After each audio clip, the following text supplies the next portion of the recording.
Hello दोस्तों, यदि आप साइंस की तैयारी करना चाहते हैं तो हम आपके लिए लेकर आए हैं एनसीईआरटी बेस्ड एमसीक्यू। प्रश्न संख्या 110। एक गोलीय दर्पण की वक्रता त्रिज्या के बीच की दूरी खालिस्तान होती है। ऑप्शन आप लोग देख पा रहे हैं, बताइए कौन सा उत्तर ठीक होगा। कुछ सेकंड्स का समय आप लोग के लिए। ऑप्शन नंबर बी, वक्रता केंद्र और ध्रुव के बीच की दूरी। ऑप्शन नंबर बी ठीक उत्तर होगा। क्वेश्चन नंबर प्रश्न संख्या 111। दोस्तों, एक विद्यार्थी ने एक गोलीय लेंस और एक गोलीय दर्पण दोनों के आवर्धन मापे। उसने पाया कि दोनों ही +3.0 है। वह निष्कर्ष निकालेगा कि, बताइए कौन सा उत्तर ठीक है। कुछ सेकंड्स का समय आप लोगों के लिए। ऑप्शन नंबर डी, लेंस उत्तल है लेकिन अवतल दर्पण है। ऑप्शन नंबर डी ठीक उत्तर होगा।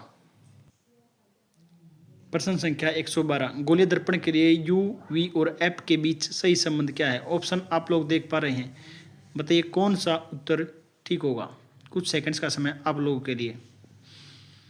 Option number D, 1/f = 1/u + 1/v ठीक उत्तर होगा।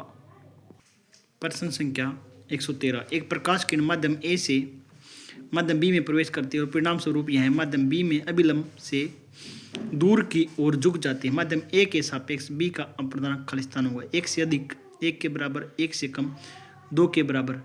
बताइए कौन सा उत्तर ठीक होगा। कुछ सेकंड्स का समय आप लोग के लिए। ऑप्शन नंबर सी, 1 से कम ठीक उत्तर होगा। प्रश्न संख्या 114। जब प्रकाश अभिलंब के अनुदिश आपतित होता है और हवा से होते हुए जल में प्रवेश करता है तो प्रकाश की दिशा में क्या परिवर्तन होता है। बताइए कौन सा उत्तर ठीक होगा। कुछ सेकंड का समय आप लोगों के लिए। ऑप्शन नंबर ए, कोई परिवर्तन नहीं होता। ऑप्शन नंबर ए ठीक उत्तर होगा। प्रश्न संख्या 115। मान लीजिए एक बिंदु स्रोत एक प्रणाली पर आपतित होता है और यह प्रणाली की मुख्य अक्ष के सापेक्ष प्रकाश का समानांतर किरण पुंज उत्पन्न करता है। यह प्रणाली खालिस्तान है। बताइए कौन सा उत्तर ठीक होगा। कुछ सेकंड्स का समय आप लोगों के लिए।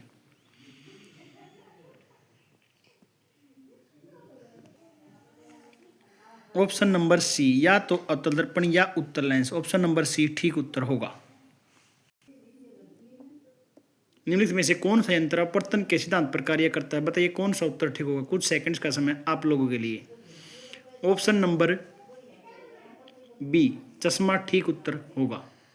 प्रश्न संख्या 117। मान लीजिए कि लघु फोकस लंबाई f वाले एक अवतल दर्पण के सामने विभिन्न दूरियों u पर एक वस्तु रखता है और संगत प्रतिबिंब दूरी v को मापता है।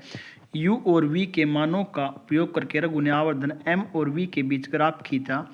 उपरोक्त जानकारी के आधार पर निम्नलिखित में से कौन सा विकल्प सत्य है। बताइए कौन सा उत्तर ठीक होगा। कुछ सेकंड का समय आप लोगों को।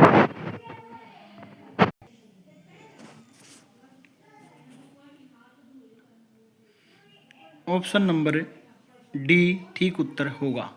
ऑप्शन नंबर डी ठीक उत्तर होगा। प्रश्न संख्या 118। जब कोई किरण उत्तल लेंस के मुख्य फोकस के समानांतर आपतित होती है तो अब अपवर्तित किरण खालिस्तान से होकर गुजरती है। मुख्य अक्ष, वक्रता केंद्र, प्रकाशिक केंद्र या मुख्य फोकस। बताइए कौन सा उत्तर ठीक होगा। कुछ सेकंड्स का समय आप लोगों के लिए। ऑप्शन नंबर डी, मुख्य फोकस ठीक उत्तर होगा। प्रश्न संख्या 119। मुख्य अक्ष पर स्थित वह बिंदु जो गोलीय दर्पण की वक्र पृष्ठ से समान दूरी पर होता है खालिस्तान कहलाता है। कुछ सेकंड का समय आप लोगों के लिए। बताइए कौन सा उत्तर ठीक होगा। ऑप्शन नंबर बी, मुख्य फोकस ठीक उत्तर होगा। Option number B.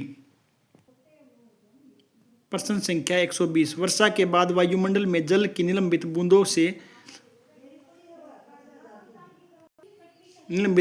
इंद्रधनुष बनता है। इंद्रधनुष बनने के लिए आवश्यक परिघटनाओं में से कौन सी परिघटनाएं शामिल है। बताइए कौन सा उत्तर ठीक होगा। कुछ सेकंड्स का समय आप लोगों के लिए। ऑप्शन नंबर डी, अपवर्तन, प्रकीर्ण और वर्ण विक्षेपण का संयोजन। ऑप्शन नंबर डी ठीक उत्तर होगा। यदि आपको हमारी वीडियो अच्छी लगे तो प्लीज़ चैनल को लाइक, शेयर और सब्सक्राइब अवश्य करें। यह हमें भविष्य में अच्छा कार्य करने के लिए प्रेरित करेगा। कमेंट में अपनी राय अवश्य दें। कोई गलती हो तो क्षमा करें। आप सबका धन्यवाद। Thank you.